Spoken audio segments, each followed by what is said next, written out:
Сиз урматтуу автор, сиздин китебиңизди аябай кызыгуу менен окудум жана окуп жатамын.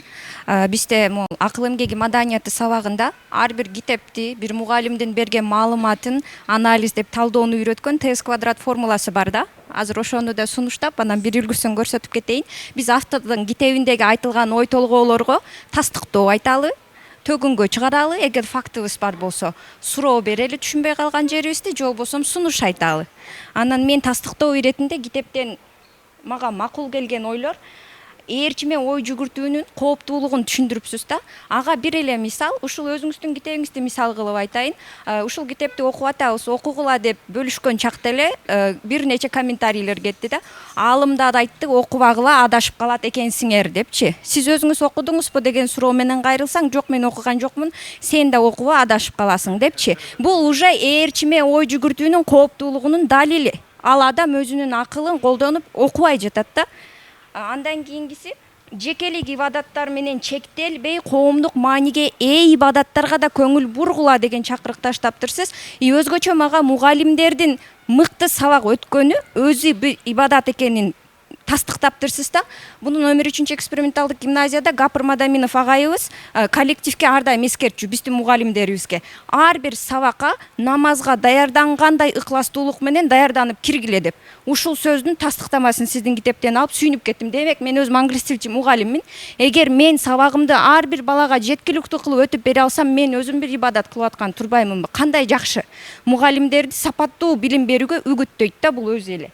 Андан кийинкиси Кудай түшүнүгүн коркутуп сиңдирүүнүн өзү ката, керек болсо күнөө дегенге алып барып турсуз. Толук кошуламын. Мисалы жана маймылдын сүрөтү балдардын балалыгын уурдады деген ошол баланын бирөөсү менмин.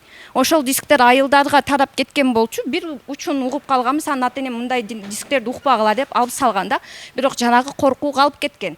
Андан башка деле негизи айтып турсуз го, Кудайды бир өзүнүн эгосун кандырган зат катары таанытпагыла. Эгер силер адашып баратсаңар, табигый бир кырсыктарды жиберет деген сыяктуу сөздөр бул толугу менен адашууга, адамдарды коркууга алып барат. Жок, бул Кудай адилеттүү жана өзү жараткан пенделерине жакшы турмушту гана ыраа көргөн зат катары тааныткыла.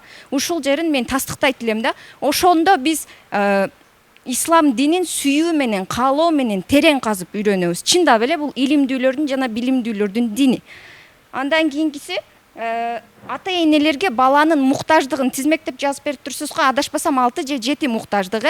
Ошол муктаждыктарды окуп чыктым. Өзүмдүн балам бар. Чындап эле ар бир ата эне түшүнсө жана жасаса боло турган муктаждыктарды кыргызча жеткиликтүү тил менен жеткирип берип турсуз.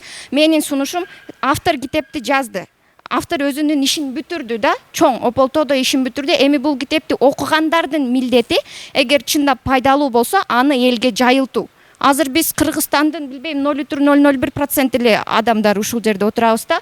Ушул ата энелерге балдардын муктаждыктарын кандыруу тууралуу теманы 2022 жылдын 1 октябрынан билим берүү министрлиги приказ койду, ата энелер мектеби ишке кирет. Ошол жерде Гапыр Мадаминов агай энелер мектебинин программасына бул темалар толугу менен дал келет да. Буюрса ошондо ар бир район облустта 10 мектептен кем калбаган, 5 бала бакчадан кем калбаган ата энелерди окутуп башташат. Ушул балдардын муктаждыктарын кандыруу темасын киргизүүнү сунуштайбыз буюрса программага. Агай, сизге сунушум, бул менин тастыктоолорум бүттү. Эми сунуш. Китеп канчалык баалуу болсо дагы, автор өзү ошону чечмелеп, түшүндүрмөлөп, жерлерге барып презентация кылып айтканчалык башкалар айтып бере албайт, жеткирип бере албайт да. Сизден сураныч, Туркияда ооба илим жактап жатасыз, өзүңүздүн ишиңиз бар, бирок сиз бул жака келиңиз, аймактарга чыгыңыз, жеринен таанышыңыз. Бизде чындыгында коркунуч өтө көп.